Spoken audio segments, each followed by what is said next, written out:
cap. Fais un saut, man, sur rapelite.com, mon pote. Need Money Gang, tu connais déjà. 3 Days Theory, 21 juin, mixtape, I need money, mixtape.com. Donc à travers ton évolution dans ta carrière, on voit que tu es moins entouré de rappeurs.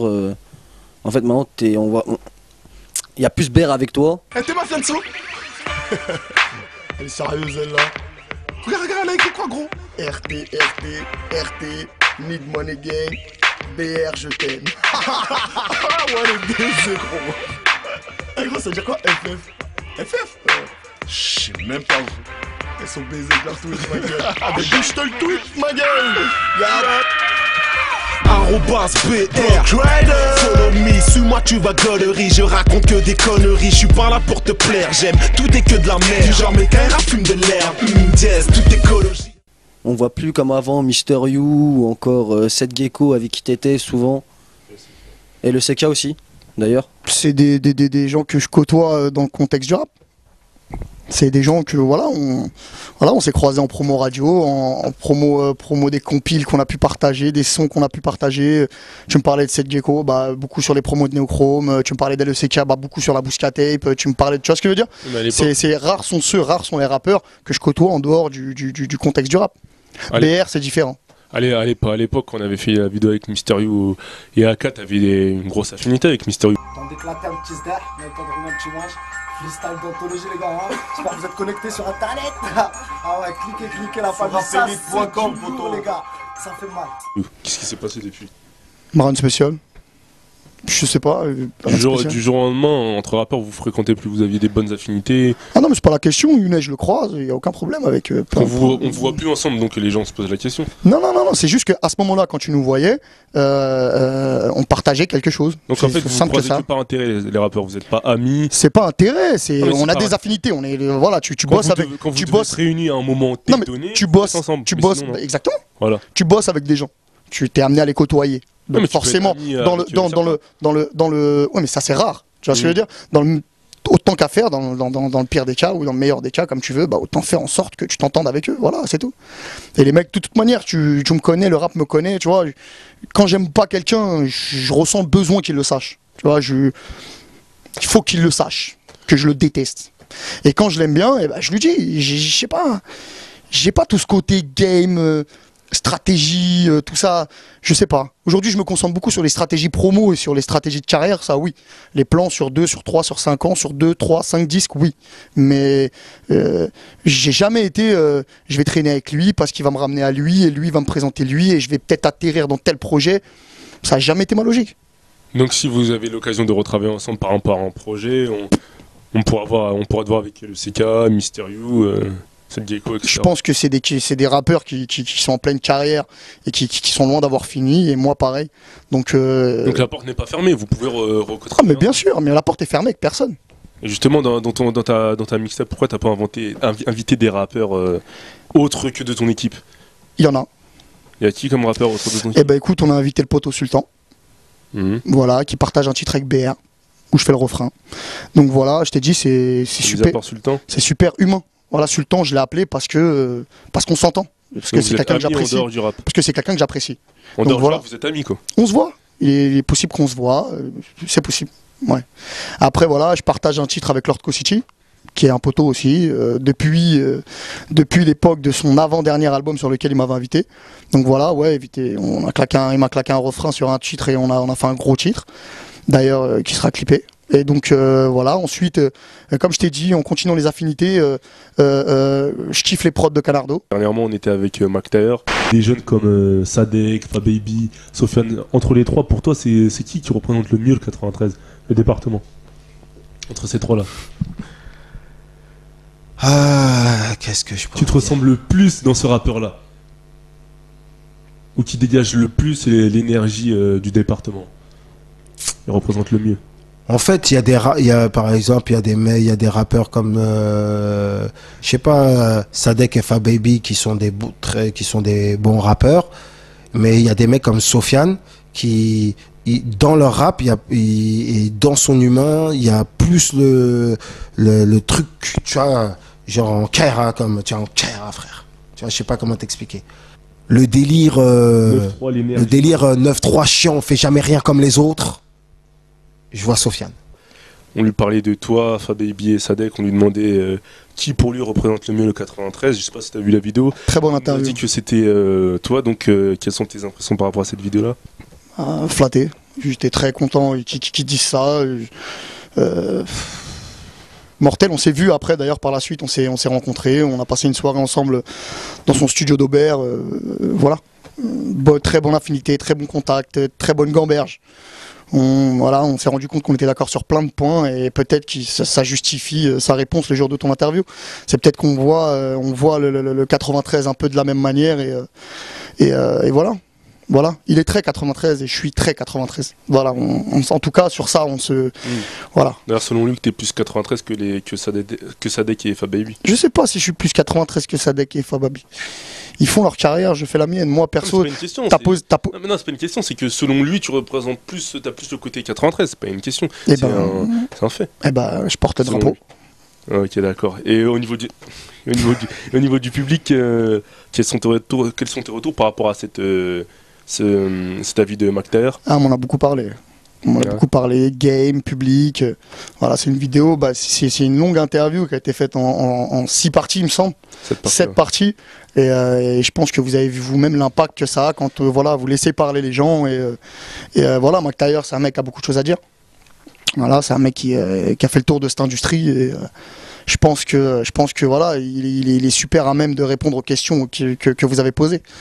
Je pense pas qu'il a bégayé une fois, je pense qu'il était sûr de lui, qu'il a parlé bien droit. Voilà. Et je le rejoins sur plein de points. Il y a une virgule, je vais te rajouter une virgule, même une très bonne analyse qu'il a faite. C'est dans le même épisode quand il dit dans le 9-3, nous, quand on rappe et qu'on n'a pas pété, c'est la honte, on ne dit même pas. C'est pas un département musical. C'est pas comme le 94 où il y a toujours eu cette notion de musique. C'est vrai, le 9-4, t'as une grosse école. Une grosse école. Maintenant, nous, on n'est pas en reste en termes d'école. Mais c'est vrai que nos grands, ils étaient pas trop dans le peur. C'est vrai. Okay, c'est vrai, il dit il y avait encore de la funk à la cité, tout ça, tac tac, c'est vrai. Voilà. Surtout pour les rebeux, tu vois ce que je veux dire. Voilà. Et même par rapport à nos familles, à nos proches, à nos trucs. Voilà. Tu rappes, non, je rappe pas, je me bats les couilles. Tu vois. Voilà. Il va te voir dans une télé, il va t'entendre dans une radio, là, il va comprendre. Tu vois. Et ce jour-là, il viendra te voir, Psartek, frérot, nanana. Là, oui. Mais sinon, avant, on n'en parle même pas. D'ailleurs, pour rebondir sur ta carrière, maintenant que tu n'es plus chez ton ancien label, contractuellement, tu es engagé chez qui? J'ai jamais été engagé contractuellement avec aucun label, aucun producteur, aucun manager, aucune maison de disque, rien du tout, ni en édition, ni en production de ma vie. Je n'ai jamais signé un papier dans la musique. Depuis que tu n'es plus avec ton ancienne équipe, contractuellement, aujourd'hui, tu es sur quelle structure? I need money. Mais tu nous as dit que c'était pas un label. C'est un label qui produit des disques. Ça n'a pas en vocation d'être un label. C'est une équipe avant d'être un label. C'est ça que je te disais tout à l'heure. Ouais. C'est une structure, une société avant d'être un label. D'accord. Après, si un label doit être une société qui produit des disques de musique, alors I Need Money est mon label et je suis en signature sur mon label. Ok, d'accord. Et depuis que Blacklist, il n'y a aucune maison de disque qui a essayé de te faire signer? Si. Mais ça t'intéresse pas? On m'a proposé des trucs qu'on a proposé à beaucoup de rappeurs. C'est des nouveaux contrats là, pourris là, je sais pas. Bref, que certains ont signé là, cette dernière année ou ces 2 dernières années. Ça m'intéresse pas. Ce qu'ils me proposent, je peux l'avoir tout seul. Ça m'intéresse pas. Là, on m'a fait des propositions sérieuses, oui. Là, on est en train d'étudier ça. Déjà, il y a d'autres mots qui ont été prononcés. Mais signer pour dire le nom d'une maison de disques et pour avoir une émission de radio qu'on connaît bien, je m'en fous. Mon public, il me suit sans ça. Concrètement, et sans rentrer dans les détails, t'attends quoi de ta prochaine maison de disques? Concrètement, et sans rentrer dans les détails. J'attends qu'ils aient envie de faire de la musique. Mais il y a plein de maisons. À partir du moment où on a une maison de disques qui te propose un contrat, c'est qu'elle a envie de faire c'est faux. La musique avec toi. Il y a des maisons de disques qui ont envie de faire du disque. C'est des maisons de disques, c'est des gens qui sont là pour vendre des disques. Et il y a des directeurs artistiques, il n'y en a pas beaucoup, il y en a encore quelques-uns, qui ont envie d'entendre ta musique, qui ont envie de partager une relation avec l'artiste. Il y a des mecs qui ont du flair, il y a des mecs qui prennent pas de risques. Il y a des mecs qui ont envie de suivre un artiste sur toute sa carrière. Il y a des mecs qui ont envie de l'éponger sur 3 ans en lui faisant faire des tubes à la con et casse-toi. Et là, pour rentrer dans les détails, quand tu dis qu'il veut faire de la musique avec toi, c'est-à-dire que là, on peut pas forcément comprendre. j'ai envie qu'ils veuillent faire de la musique avec moi. Ça veut dire que j'ai envie d'un directeur artistique et d'un chef de projet ou de collaborateurs qui sont sensibles à mon son, qui écoutent mon son et pas seulement si j'ai grossi, si j'ai maigri, si je suis bronzé, si je passe bien l'image, si ceci, si cela. Ça m'intéresse pas. Je serai jamais un rappeur à petite meuf, tu vois. Rappeur des chichas, quoi. J'ai eu la chance. C'est autre. Voilà, rappeur des chichas. Donc voilà, maintenant les rappeurs des chichas, ils ont un public aussi, tu vois. Ils sont pas à blâmer. Non mais tu tapes une barre, mais je suis sérieux gros. Tu vois, ils sont pas à blâmer les mecs. Les mecs, si à partir du moment où le rappeur trouve un public, personne n'a plus rien à lui dire. Après qu'il pue la merde ou qu'il soit bon, ça, je peux me le dire. On peut se le dire. Il n'y a pas de problème. On peut même se le dire entre nous, de vous à nous, médias à artistes, il n'y a pas de problème. Mais tant que le mec arrive à péter un public, tu veux que je te dise la vérité? Des rappeurs super forts là, dans le rap là, tout de suite là. Moins d'une dizaine. Des rappeurs pas connus super forts, j'en connais plein. Mais des rappeurs vraiment talentueux qui m'ont giflé, là dans les rappeurs qui sont en place, il n'y en a vraiment pas beaucoup. Et j'ai une question par rapport au game. Parce que depuis un moment, on voit que les anciens, on voit des pics un peu à la relève. Qu'est-ce que t'en penses? J'en ai rien à foutre.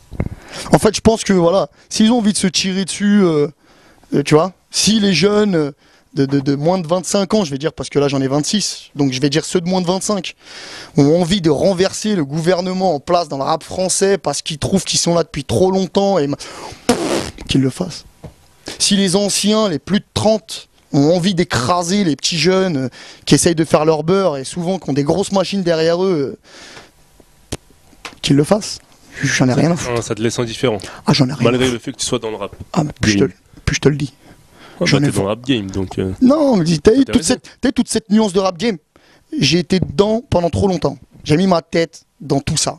Ça veut dire qu'à chaque fois, dis-toi un truc, hein, personne n'a fait ce que j'ai fait en 3 ans. Je me suis fait plus d'ennemis en 3 ans là que n'importe quel rappeur que je connais. Pourquoi? Parce que j'arrive pas à faire semblant de pas entendre. À Need Money, tout le monde est comme ça dans l'équipe.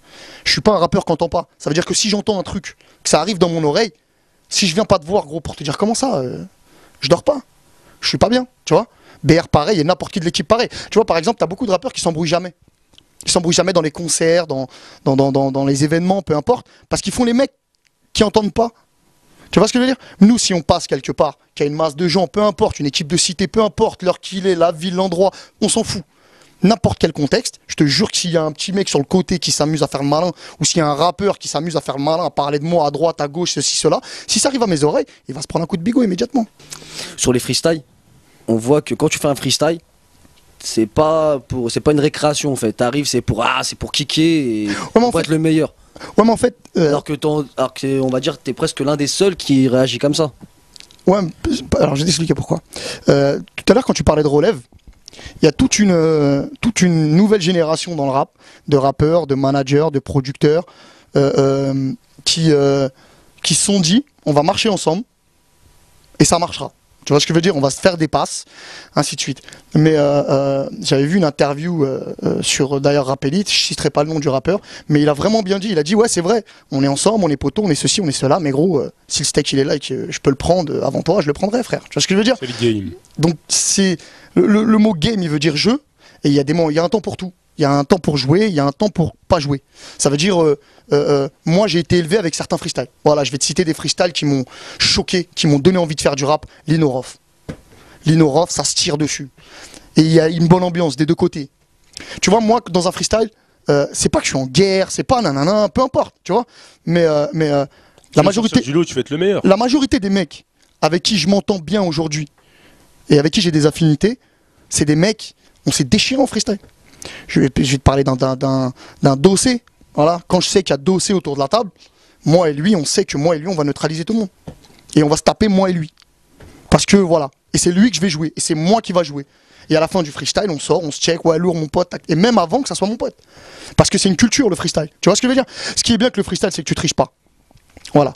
C'est qu'il n'y a, pas, pas ton ingé, il n'y a pas ton grand rappeur au-dessus de toi, il n'y a rien de tout ça. Voilà. Tu bugs. Voilà, t'es bon. T'arraches tout.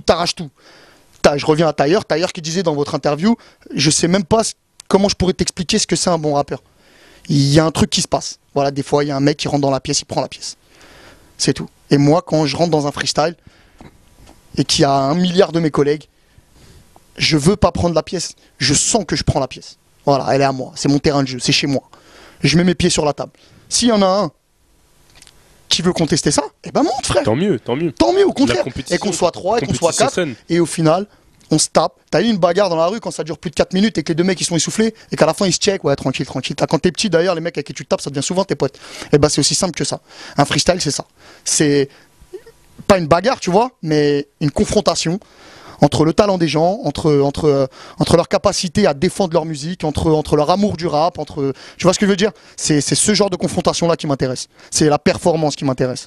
Le reste, j'en ai rien à foutre de ridiculiser un rappeur voilà, qui passe pour un con devant les gens, je m'en fous complètement. I need money, gang. I need money. I need money, gang. I need money. I need money, gang. Need money, gang.